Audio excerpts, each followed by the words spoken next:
José Joaquim, faça frente em relação ao comentário do senhor presidente da República. Eu vou perguntar ao telespectador.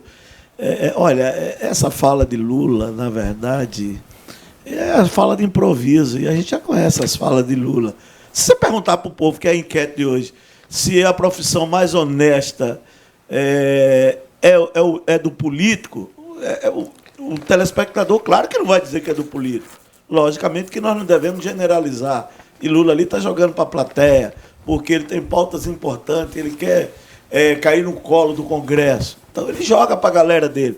Mas hoje, ele dizer que, como é que se diz? Que a profissão mais honesta do país é a do político. Se você fazer uma pesquisa, se você falar, eu já falei que a pesquisa a política se faz necessário, mas a fala do Lula é uma fala, ele quer o quê? Justificar a lei das estatais, que ele jogou político lá, quer dizer, a Petrobras. É isso que ele quer justificar. Lula quer justificar aquilo que ele vem. Lula, na verdade, é um político nato, mas que a classe política ela precisa. E esse tipo de discurso, o que é que faz? Faz com que a população, na verdade, ele polariza mais. É uma polarização mais, porque ele polemiza, gera polêmica, porque isso aí vai viralizar. Esse vídeo do Lula vai viralizar nas redes sociais. Porque quando você fala de político, tem muitos políticos honestos? Tem. Tem policiais desonestos? Tem. Tem policiais honestos? Tem.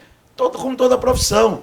Mas dizer que a profissão do político é a mais honesta, que há 4 anos se renova.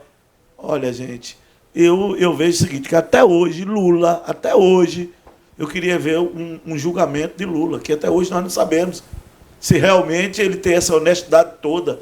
Não posso aqui, já falei, eu respeito a história de Lula, mas até hoje a gente não sabe. Hoje ele é o quê? Inocente, mas nunca foi inocentado, porque, para ser justo com a nação brasileira, o Supremo era no mínimo, era para ter ter colocado um juiz ali, para ter feito um julgamento. Só por questão de tirar de Curitiba, jogar, e aí ficou o quê? Ele tem mais de 70 anos, e até hoje nós não sabemos se Lula é honesto, se Lula roubou, se não roubou, se saqueou, ninguém sabe. E longe de mim, porque ele hoje, no processo, ele é inocente. Mas é uma fala, a gente sabe que essas falas de Lula improviso só saem desse tipo aí, e eu sei onde ele quer chegar no Congresso. Ele quer ir para a galera do Congresso, mas não é com essas falas que ele convence o povo brasileiro. 2 minutos, Ramon. Olha, quem é da Igreja Católica, já teve formação, e eu trabalho muito, tem uma fala do Papa Francisco, onde ele diz que a atividade política é uma das formas mais altas da caridade. E a caridade, para quem é cristão, sabe que a caridade é aquilo, o bem que você faz sem esperar nada em troca. Porque a política é a atividade de criação, da construção do bem comum. Ora, a atividade política, ela não deve ser confundida com os políticos. Porque quando nós confundimos a atividade política com os políticos, com alguns tipos de político, a maioria de nós se afasta da atividade política. Porque diz que a política é lugar de ladrão, é lugar de gente que não presta, entendeu? Nós precisamos ocupar os espaços na política. E ocupar os espaços na política não necessariamente nos espaços do Estado como representante ou como eleito governador, é fazer luta política todos os dias, em todos os espaços. É muito importante ter claro isso. A atividade política no Brasil ela foi criminalizada, e não só no Brasil. E eu compreendo que a população me diga assim, olha, só tem ladrão, não sei o quê, porque tem vários exemplos ruins aí. Mas nós não podemos desqualificar a atividade política, né, por conta de alguns políticos. Se você me disser assim, o Congresso Nacional, a maioria de políticos é ruim, eu vou dizer, eu concordo com você. Porque eu nunca vi um Congresso Nacional tão ruim quanto esse. E não só o Congresso Nacional. Você olha para a sua Câmara de Vereadores e você olha para a Assembleia Legislativa. Aí você vai dizer, olha, realmente. Agora, nós não podemos criminalizar a atividade política. Nós não podemos reduzir a importância da atividade política. Porque quando nós homens honestos, mulheres honestas se afastam da atividade política, nós estamos permitindo que aqueles maus ocupem os espaços. Porque, como dizia lá Platão, né, a pena que paga um cidadão que não gosta da política, que não participa da política, é ser governado por maus políticos. Né? E esse discurso que a mídia coloca, né, que a política é ruim, que a política é lugar de ladrão, é justamente para afastar as pessoas que têm uma boa índole, as pessoas que têm um bom caráter da participação política. E foi por isso que eu entrei na política. Né? Porque eu duvido alguém olhar na minha cara e me chamar de ladrão. Eu duvido. Né? Por quê? Porque eu tenho... É de uma das reservas moral do PT. Sim, você se salva. Não só eu me salvo. Porque eu vou dizer uma coisa para você. Né? Se eu tivesse alguma dúvida da inocência do presidente Lula, eu não o apoiaria. Não o apoiaria. Eu não tenho nenhuma dúvida. Não tenho nenhuma dúvida. Mas teve julgamento? Não teve. Teve julgamento. Teve julgamento. Peraí, qual?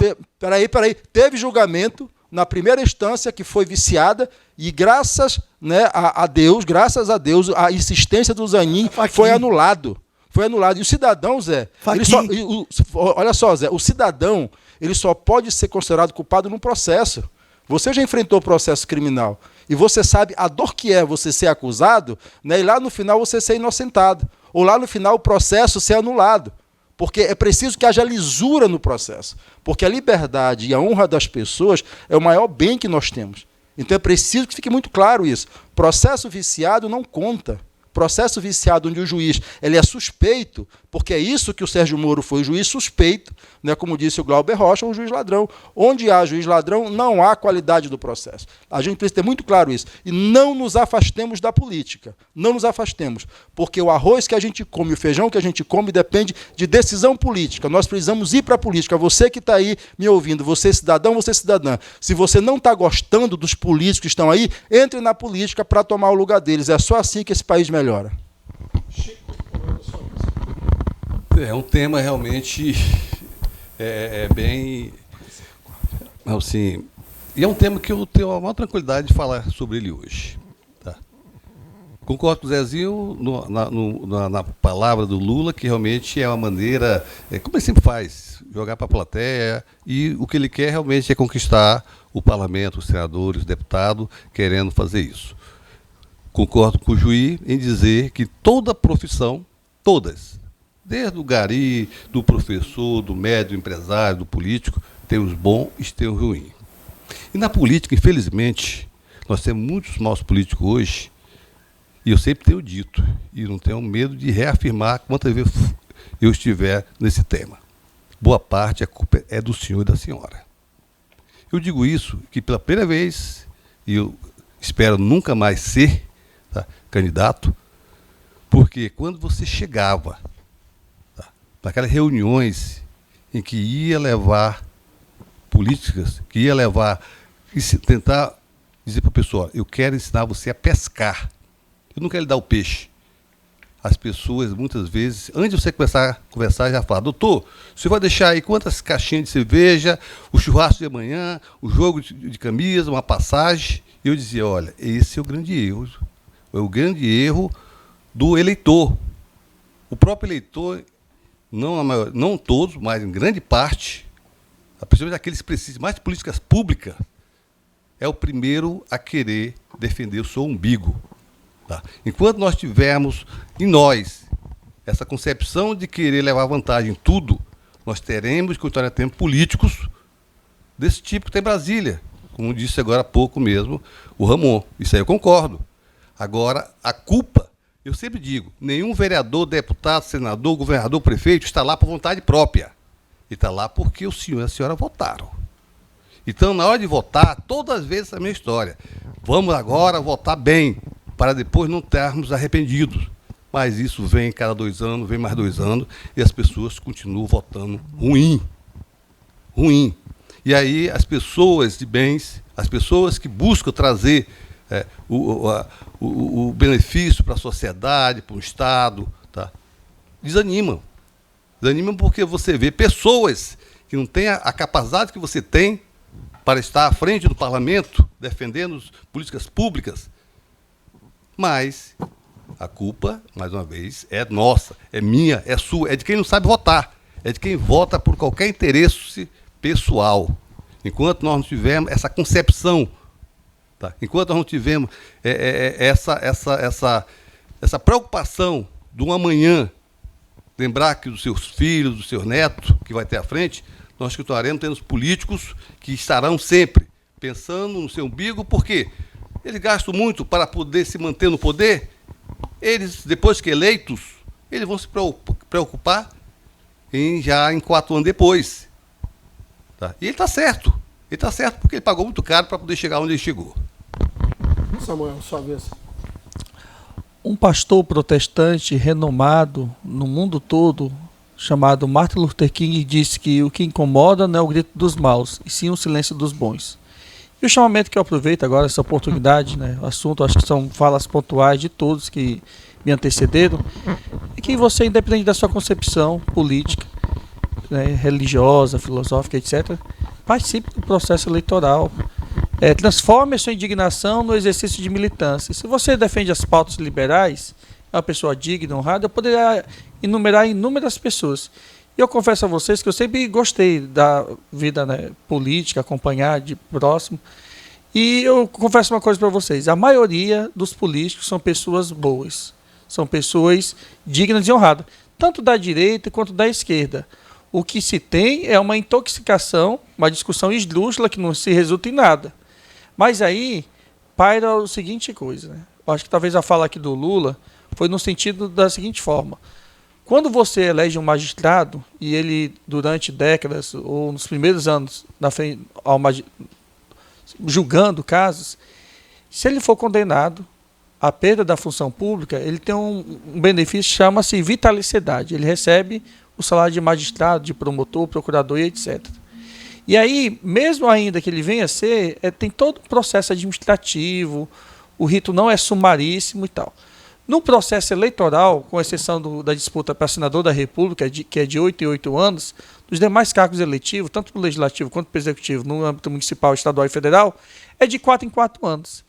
E aí o político ele é submetido ao crivo do voto popular. E no parlamento, nós temos hoje o fiel retrato do povo brasileiro. Quando você reclama do candidato, né, que foi eleito ou reeleito X, Y e W, ele nada mais é do que o reflexo da nossa população. Eu vejo muitas pessoas, né, verborrijar, tripudiar o político Y e Z, porque a eventual malversação que ele fez, mas sabe o que é? No fundo, Freud explica na psicanálise, no comportamento humano, na psicologia.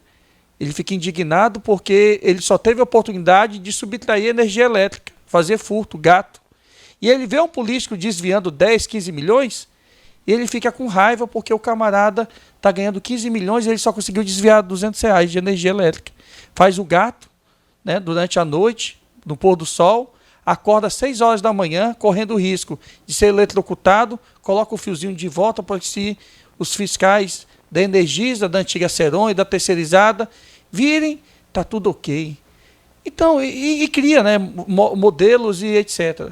Agora, o mais bonito de tudo, sabe o que é? Eu vou falar aqui, apontar aqui 2 pessoas que estão participando do programa, o Chico Holanda e o Ramon Cujuí. São pessoas antagônicas no aspecto ideológico, mas que são fiéis aos seus preceitos.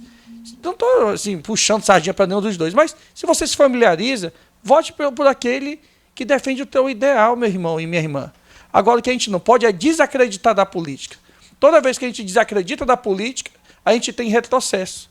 E participe de um partido político. Você não precisa necessariamente, obrigatoriamente, se candidatar a um cargo eletivo, mas participe das discussões do seu bairro, da sua cidade, do seu estado. Vá ao parlamento municipal e cobre dos nossos legítimos representantes ações benéficas para o interesse da coletividade. E não fazer o que bem frisou aqui o Chico Holanda, olhar simplesmente para o nosso umbigo. Então, a fala do Lula, você gostando ou não, a classe política é submetida através do voto. E se hoje nós temos um legislativo leniente, prudente e perito incapacitado, é em virtude do meu e do seu voto.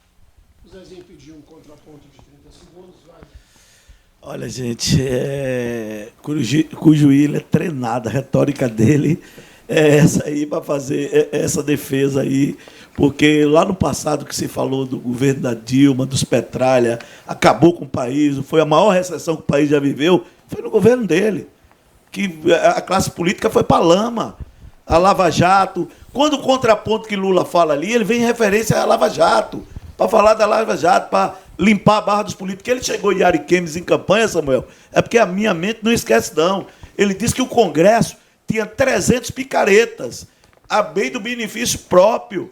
Lula, foi discurso do Lula, e agora mudou, que ele disse que no Congresso tinha mais de 300 picaretas, isso em campanha.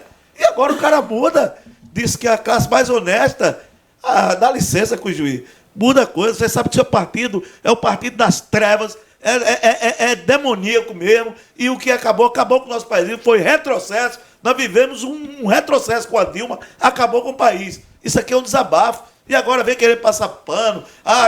Meu amigo, até hoje eu não sei se Lula foi honesto, se ele também mandou Dilma. Até hoje eu não sei, ô Samuel. Ele é inocente. Que é inocente? Inocente do processo. Mas inocentado não foi. Inocentado não foi. Você quer dizer que Lula... Pergunta para a população brasileira se Lula é inocente. O que a gente não pode fazer aqui no programa é o seguinte, é que jogar a opinião pública como se fosse uma verdade absoluta. Nem todos, né, que Mas ele falou que tinha 300 picaretas. Beleza, as pessoas mudam, errou. As pessoas mudam. Mudam. Buiu 2. Eu espero que bota aí o retorno, Buiu 2. Aquele que muda para melhor. Agora, o que eu quero dizer é o seguinte, nem sempre o povo tem a razão. Jesus Cristo foi crucificado pela população. Quando o Pôncio Pilatos colocou entre Barrabás e Jesus, o povo gritou Barrabás e condenou Jesus Cristo. Então a gente tem que parar aqui com essa intoxicação que de nada vai adiantar. O que eu estou falando aqui para o povo... O seu discurso é só balacração de retórica. Não é lacração. Para, me Samuel. diga Vem sua pirula, não. Você engana a outra, a mim não. Me diga, com toda serenidade. Senhores. Um deputado federal tem um salário de 980 mil durante 4 anos. Me diga um apenas, que foi eleito ou reeleito gastando menos de 2 milhões de reais. Não existe. Aí o povo que pega gasolina, vende o voto, compra a boca de urna e etc., tem reclamado do político quando é eleito. Muito bem. O Ramon pediu 30 segundos de contraponto, foi citado pelo Zezinho. Vai lá, Ramon. O Zezinho aí, quando ele não consegue já argumentar, ele chama lá o governo da Dilma e mete a Dilma no meio. Você pode, o telespectador pode observar. Seu governo foi chamado de Petralha, não? Observar seu governo, Reinaldo Azevedo não chamou os Petralha, não? Foi batizado de Petralha o seu governo, na época da Dilma, que saquearam o Brasil? Se você dizer que não, eu me calo aqui. Olha, se você está citando o Reinaldo Azevedo, ele fez a autocrítica e hoje é um dos maiores apoiadores do governo na campanha. Ou seja, um sujeito que evoluiu. A PI também, que vai para Bandeirantes, que ele está pegando, meu amigo. Até eu faço aqui. Fui lá para Brasília atrás de dinheiro. Eu queria que... Até eu mudo aqui, ó. Tu conseguiu uma API lá, Zé? Não consegui nada. O Zezinho não falou aqui que não era para interromper as falas de ninguém. Ele me interrompeu 3 vezes. Só para acabar. O que vocês estão assistindo aí é a militância do Zezinho, que é um quadro antigo do PMDB, que toda vez que vem para cá, quando toca nesse assunto, ele vai defender o Temer, que não sei o quê, que quebrou o Brasil para justificar o golpe que foi dado em 2016. Arrumou a desgraça da Dilma, que desgraçou. Foi a maior recessão, Cuji. Para de passar pano. Olha, já me interrompeu 4 vezes. Né? Se eu estou falando, ele me interrompe 4 vezes. Né? Deve ser uma coisa muito difícil, né, para o Zezinho ter que olhar para Dilma, uma mulher forte, uma guerreira, né, que foi aprovada por 5 governos internacionais para ser a presidente do Banco do BRICS. Né? É triste isso, é uma tristeza. Eu acho que assim, quando o Zezinho viajar e o Herbert estiver com ele, Herbert, dá um chá de erva cidreira, né, um chazinho para ele melhorar, que o Zezinho está raivoso. Entendeu? Só para acabar, nós precisamos ir para a atividade política. Você que está ouvindo a gente aí, vá participar da atividade política. Você quer tirar os políticos ruins da Câmara, né, da Assembleia, do Congresso? Participe da política para você tomar o lugar deles. Esse é o desafio. E o presidente Lula, todas as vezes que pode, faz esse desafio para cada cidadão e cidadã, e principalmente para a juventude. Nós só melhoraremos quando você entrar na política. 30 segundos, Chico, vai lá. Bem, só dar aqui, inclusive, corroborar com o Zezinho e dizer o seguinte. No governo do Lula, em 2009, tá, tivemos um decréscimo do nosso PIB em 0,1, tá, em 2009. 2010, ele conseguiu 7,5% de crescimento. O maior crescimento, de fato, de 2002 até 2023 foi de 7.000%. Veio a Dilma em 2013, 2014, sem guerra, sem pandemia, nós tivemos um PIB negativo de 3,5%. Conseguiu quebrar o Brasil. Você conseguiu, de fato, como você falou, quebrar o Brasil esses 2 anos.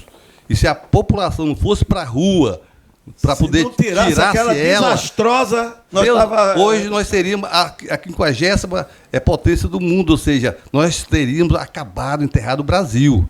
Já em 2019, o Brasil voltou, cresceu 1,2%. Em 2020, o Brasil caiu, mas o mundo todo, 4,5%. Em 2021, cresceu 4,6%. Em 2022, cresceu 2,9%, provando que a Dilma foi realmente um desastre para esse país. Eu só queria peraí, só uma coisa. Eu gostei do Chico, que ele falou que o Brasil caiu quanto em 2009, Chico? 9,1%. Meus amigos, 2009 é após a crise de 2008. A economia chinesa crescia a 13% ao ano e a partir de 2009 ela parou de crescer a 13%, caiu para 6%. Ela nunca mais passou de 7%.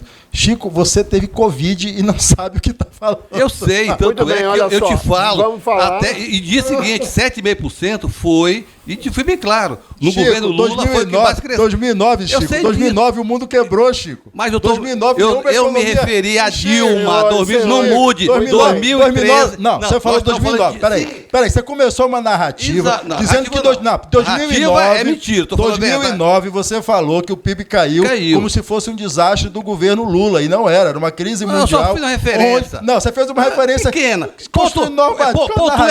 Agora, 3,5% em 2013, 2014 foi onde quebrou o Brasil, foi Dilma e os Petralha. 2014 o Brasil encerrou o ano com você que está